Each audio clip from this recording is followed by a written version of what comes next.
Leviticus chapter 21.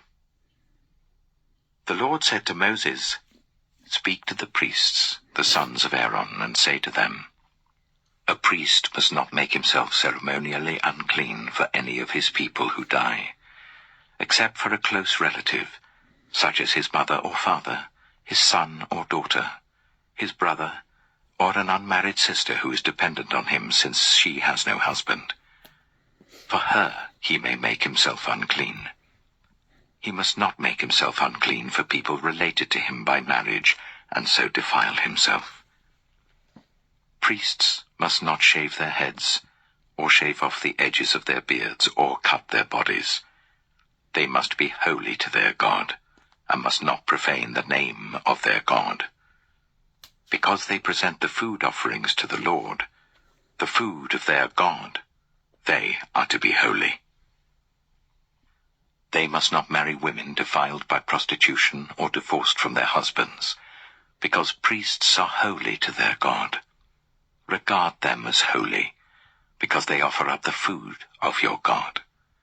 Consider them holy, because I, the Lord, am holy, I who make you holy. If a priest's daughter defiles herself by becoming a prostitute, she disgraces her father. She must be burned in the fire. The high priest, the one among his brothers who has had the anointing oil poured on his head, and who has been ordained to wear the priestly garments, must not let his hair become unkempt or tear his clothes. He must not enter a place where there is a dead body. He must not make himself unclean even for his father or mother, nor leave the sanctuary of his God or desecrate it, because he has been dedicated by the anointing oil of his God. I am the Lord. The woman he marries must be a virgin.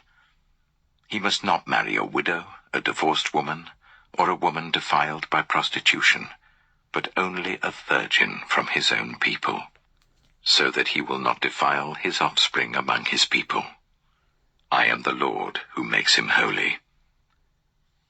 The Lord said to Moses, Say to Aaron, For the generations to come none of your descendants who has a defect may come near to offer the food of his God. No man who has any defect may come near, no man who is blind or lame, disfigured or deformed, no man with a crippled foot or hand, or who is a hunchback or a dwarf, or who has any eye defect, or who has festering or running sores or damaged testicles. No descendant of Aaron the priest who has any defect is to come near to present the food offerings to the Lord. He has a defect. He must not come near to offer the food of his God. He may eat the most holy food of his God, as well as the holy food. Yet because of his defect, he must not go near the curtain or approach the altar, and so desecrate my sanctuary. I am the Lord who makes them holy. So Moses told this to Aaron and his sons, and to all the Israelites. Leviticus chapter 22. The Lord said to Moses, Tell Aaron and his sons to treat with respect the sacred offerings the Israelites consecrate to me, so that they will not profane my holy name. I am the Lord. Say to them, For the generations to come, if any of your descendants is ceremonially unclean and yet comes near the sacred offerings that the Israelites consecrate to the Lord, that person must be cut off from my presence. I am the Lord. If a descendant of Aaron has a defiling skin disease or a bodily discharge, he may not eat the sacred offerings until he is cleansed. He will also be unclean if he touches something defiled by a corpse or by anyone who has an emission of semen, or if he touches any crawling thing that makes him unclean, or any person who makes him unclean, whatever the uncleanness may be. The one who touches any such thing will be unclean till evening. He must not eat any of the sacred offerings unless he has bathed himself with water. When the sun goes down, he will be clean, and after that he may eat the sacred offerings, for they are his food. He must not eat anything found dead or torn by wild animals, and so become unclean through it. I am the Lord. The priests are to perform my service in such a way that they do not become guilty and die for treating it with contempt. I am the Lord who makes them holy. No one outside a priest's family may eat the sacred offering, nor may the guest of a priest or his hired worker eat it. But if a priest buys a slave with money, or if slaves are born in his household, they may eat his food. If a priest's daughter marries anyone other than a priest, she may not eat any of the sacred contributions. But if a priest's daughter becomes a widow, or is divorced, yet has no children, and she returns to live in her father's household as in her youth, she may eat her father's food. No unauthorized person, however, may eat it. Anyone who eats a sacred offering by mistake must make restitution to the priest for the offering and add 1/5 of the value to it. The priests must not desecrate the sacred offerings the Israelites present to the Lord by allowing them to eat the sacred offerings and so bring upon them guilt requiring payment. I am the Lord who makes them holy.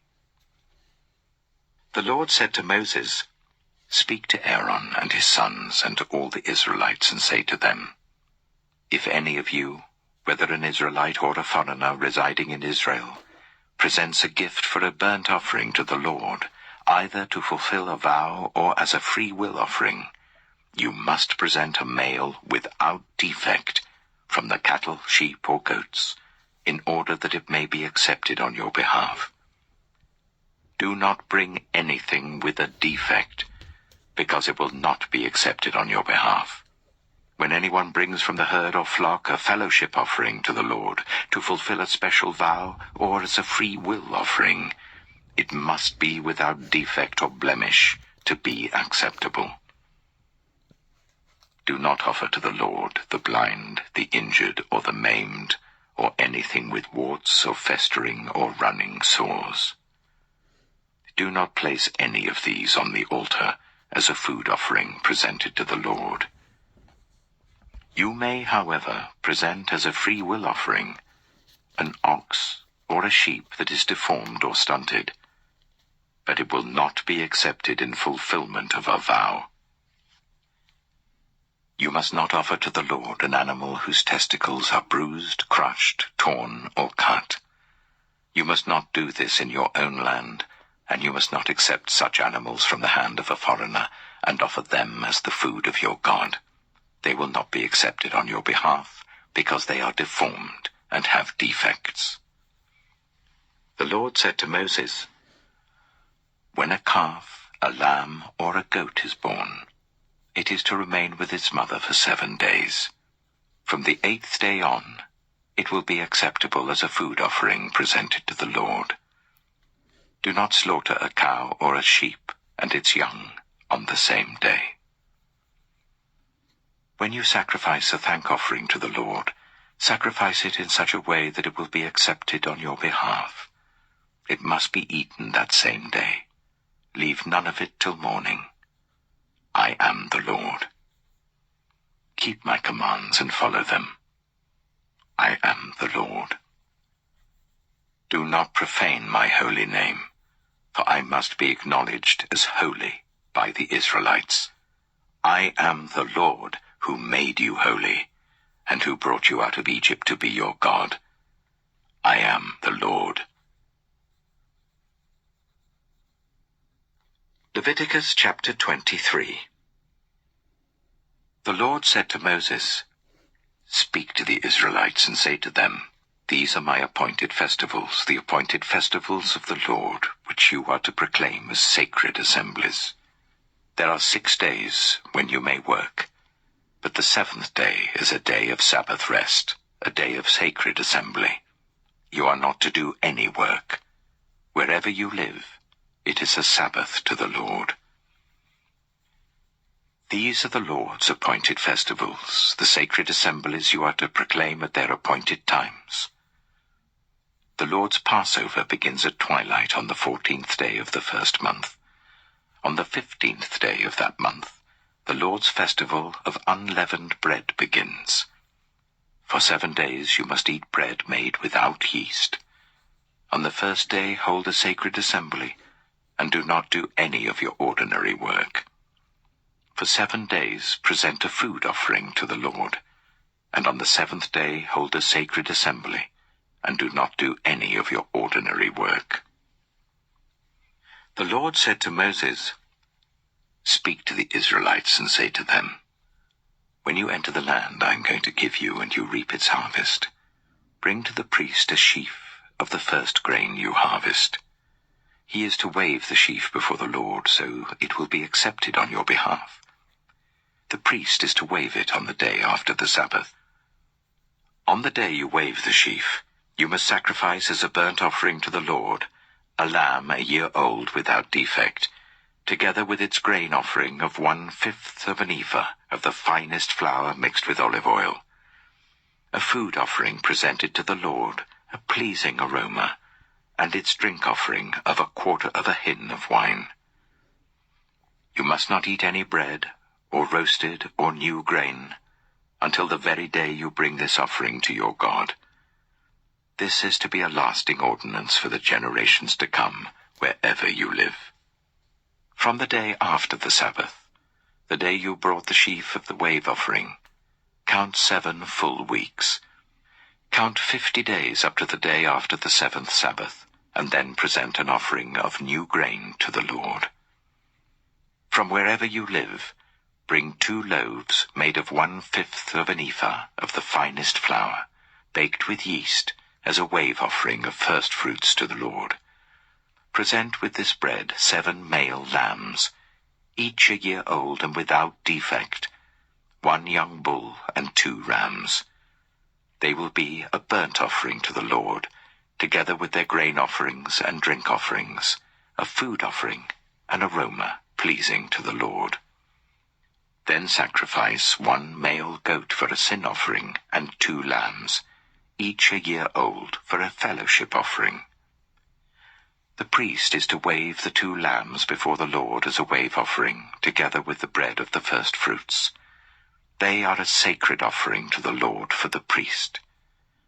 On that same day, you are to proclaim a sacred assembly, and not do any ordinary work. This is to be a lasting ordinance for the generations to come, wherever you live. When you reap the harvest of your land, do not reap to the very edges of your field, or gather the gleanings of your harvest. Leave them for the poor and for the foreigner residing among you. I am the Lord your God. The Lord said to Moses, "Say to the Israelites, on the first day of the 7th month, you are to have a day of Sabbath rest, a sacred assembly commemorated with trumpet blasts. Do not do any of your ordinary work, but present a food offering to the Lord." The Lord said to Moses, "The 10th day of this 7th month is the Day of Atonement. Hold a sacred assembly and deny yourselves, and present a food offering to the Lord. Do not do any work on that day, because it is the Day of Atonement, when atonement is made for you before the Lord your God. Those who do not deny themselves on that day must be cut off from their people. I will destroy from among their people anyone who does any work on that day. You shall do no work at all. This is to be a lasting ordinance for the generations to come wherever you live. It is a day of Sabbath rest for you, and you must deny yourselves. From the evening of the 9th day of the month until the following evening, you are to observe your Sabbath." The Lord said to Moses, "Say to the Israelites, on the 15th day of the 7th month, the Lord's festival of tabernacles begins, and it lasts for 7 days. The first day is a sacred assembly. Do not do any of your ordinary work. For 7 days present food offerings to the Lord, and on the 8th day hold a sacred assembly and present a food offering to the Lord. It is the closing special assembly. Do not do any of your ordinary work. These are the Lord's appointed festivals, which you are to proclaim as sacred assemblies for bringing food offerings to the Lord, the burnt offerings and grain offerings, sacrifices and drink offerings required for each day. These offerings are in addition to those for the Lord's Sabbaths, and in addition to your gifts, and whatever you have vowed, and all the free-will offerings you give to the Lord. So, beginning with the 15th day of the 7th month, after you have gathered the crops of the land, celebrate the festival to the Lord for 7 days. The first day is a day of Sabbath rest, and the 8th day also is a day of Sabbath rest. On the first day you are to take branches from luxuriant trees, from palms, willows, and other leafy trees, and rejoice before the Lord your God for 7 days. Celebrate this as a festival to the Lord for 7 days each year. This is to be a lasting ordinance for the generations to come. Celebrate it in the 7th month.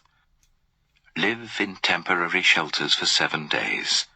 All native-born Israelites are to live in such shelters, so that your descendants will know that I made the Israelites live in temporary shelters when I brought them out of Egypt.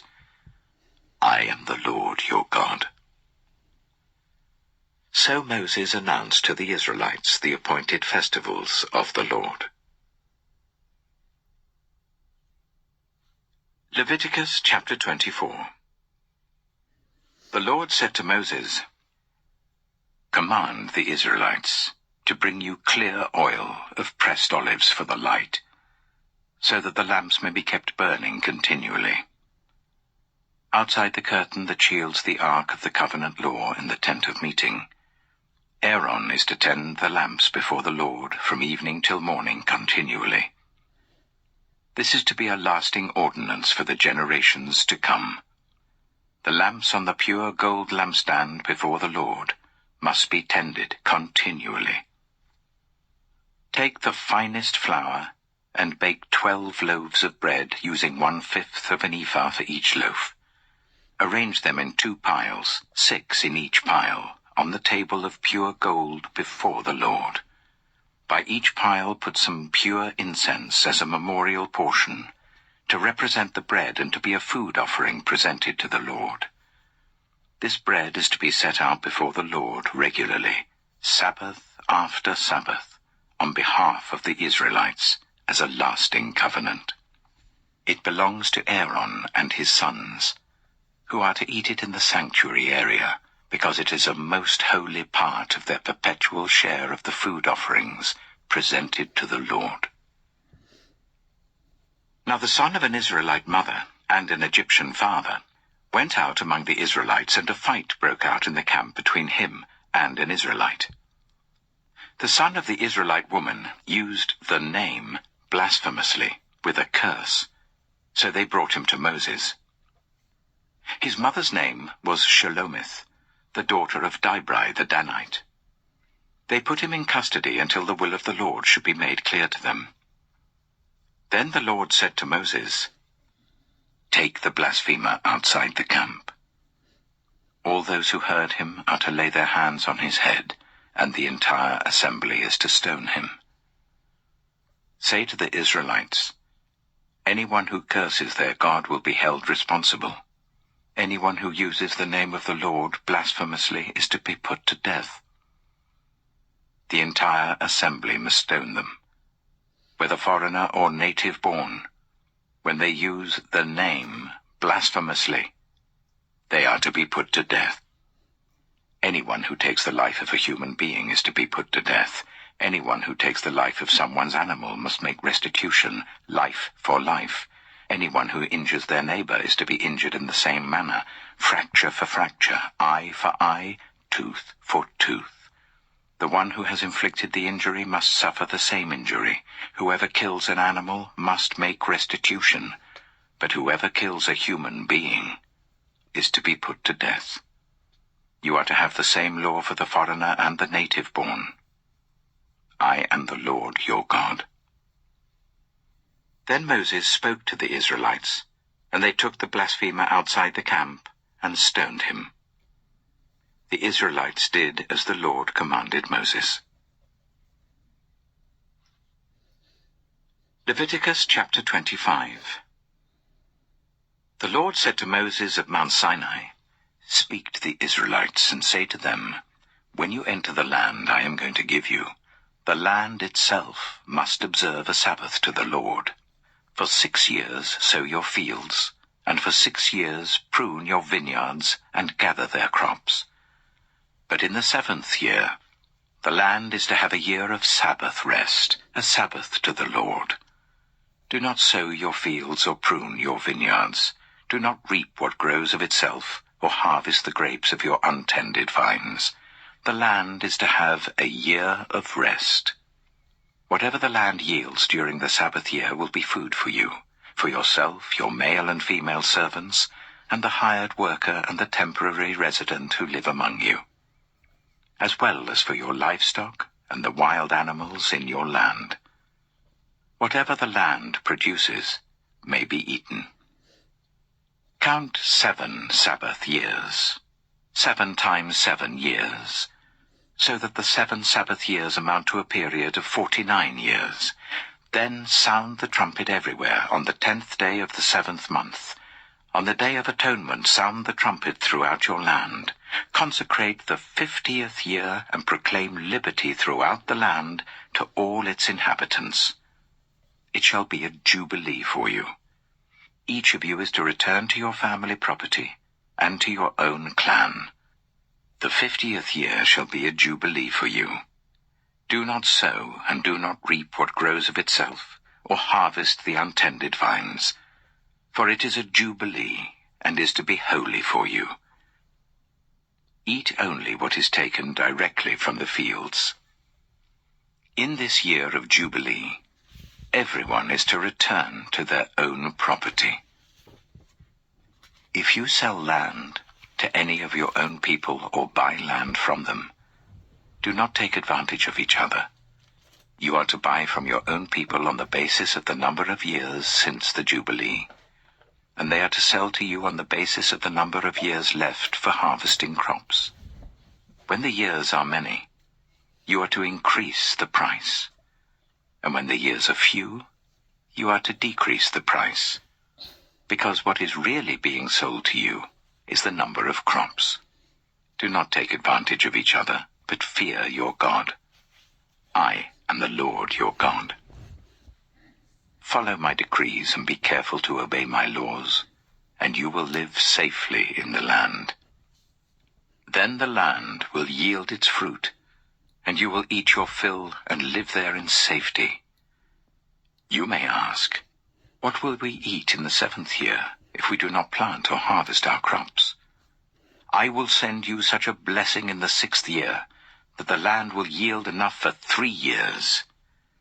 While you plant during the 8th year, you will eat from the old crop and will continue to eat from it until the harvest of the 9th year comes in.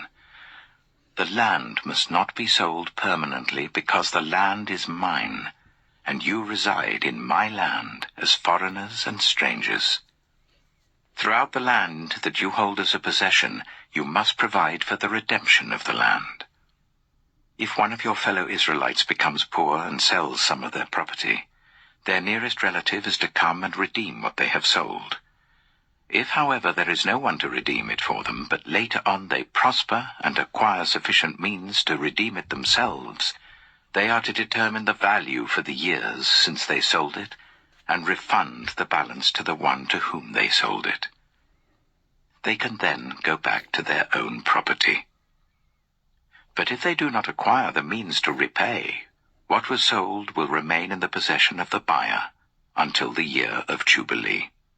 It will be returned in the Jubilee, and they can go back to their property.